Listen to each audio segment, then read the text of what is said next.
For decades now, Americans have been captivated by the idea of the car of the future, be it electric, self-driving, even flying.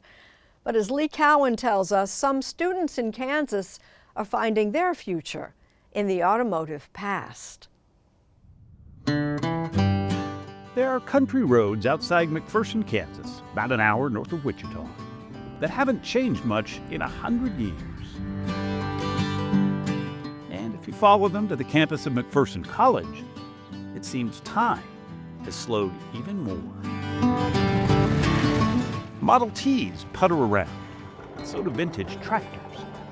And a student night out can look a lot like a Laurel and Hardy movie.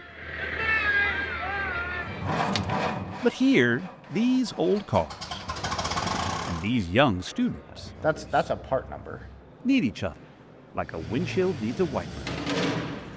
McPherson College is home to the nation's first and only 4-year automotive restoration program. Riley Soika. He didn't want to learn just to be a mechanic. You whack it as basically as hard as you can. Nope, he came here to learn the art of fixing what's there, not replacing it. Seeing the facility for the first time, it was kind of like that aha moment, like, this is it, I know it. Now, this is not a trade school.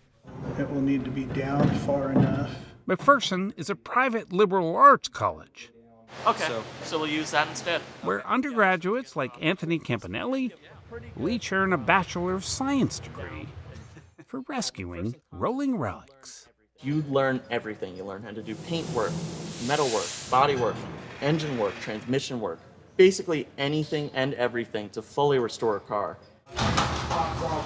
Brian Martin is the senior director here. This is how a lot of our projects will start. He's also a McPherson alum. This is restorable, This is restorable. but this would still take years. This would take years. As bad as it looks, this 1925 Rolls-Royce could one day end up looking like this, a 1917 Willys Knight. So this was all restored by the students? This was all restored by students. Why do you think a program like this is so necessary? Why is it so important?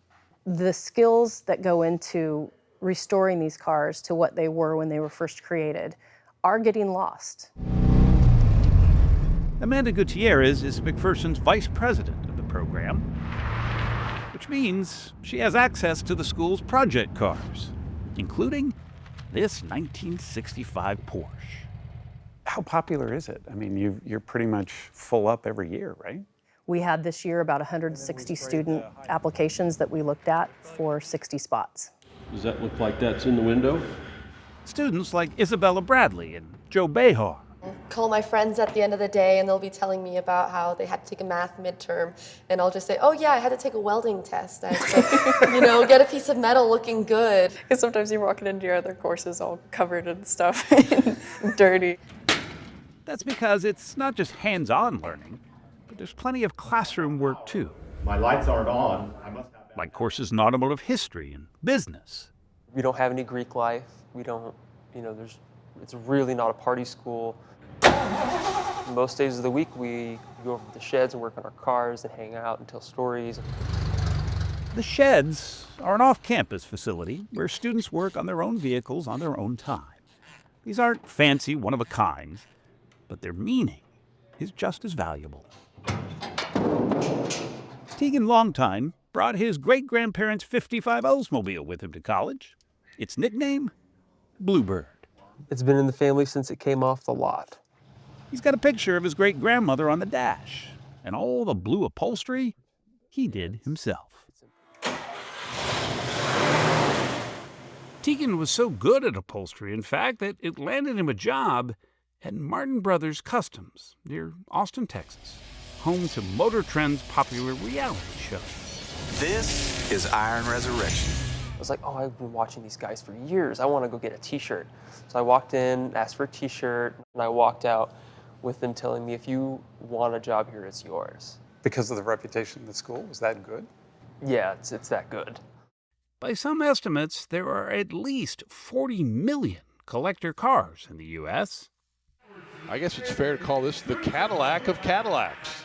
Big auction companies like Mecum, as well as car museums and restoration shops and private collectors, they're all in growing need of qualified people to keep those old cars on the road. Look at that, I'm charging, my battery's charging. After all, even Jay Leno doesn't fix, restore, and show his cars by himself. Which may explain why back in 1997, Leno actually called McPherson College himself. Did you guys think you were being pranked? I mean, Absolutely, absolutely.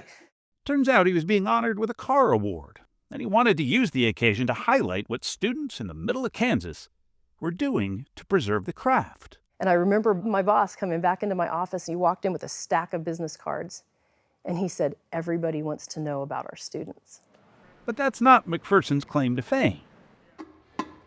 This is a 1953 Mercedes-Benz.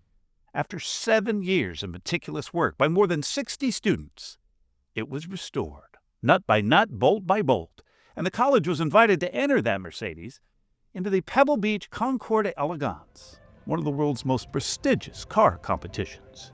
It's like a high school team competing in the Super Bowl. Built, restored by the McPherson students. And guess what? It placed second in its class in 2023. The first entirely student-restored car in Pebble's 73-year history to do that. It looks and runs like the day it came off the line in Germany more than 60 years ago. do you know what it's worth now? Yeah. He'd prefer not to say. The school isn't selling it anyway. Its real value is as a rolling mascot. Oh, congratulations. And this one is absolutely gorgeous. Yeah, it's a special car. It's become McPherson's ambassador. Like here at the Amelia last year, a car extravaganza on Amelia Island, just north of Jacksonville, Florida. Within the program, we have a couple different areas of emphasis. Since the car's win at Pebble Beach, applications to McPherson's auto restoration program have increased by 85%. More and more, we get employers who are like, oh yeah, we just never seen anything like this, and we never realized that there was a place that is producing future restorers. It's a craft, to be sure. Those who restore cars learn to be detectives and mechanics, historians, and artists.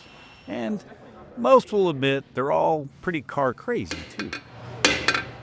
The ghosts of our roadways have a lot to offer the future, if, that is, you listen to what they have to say. And in McPherson, the students are all ears. Seeing our students be able to accomplish what they want and to connect with people who care about them and want to give them those opportunities, I'll take that all day long.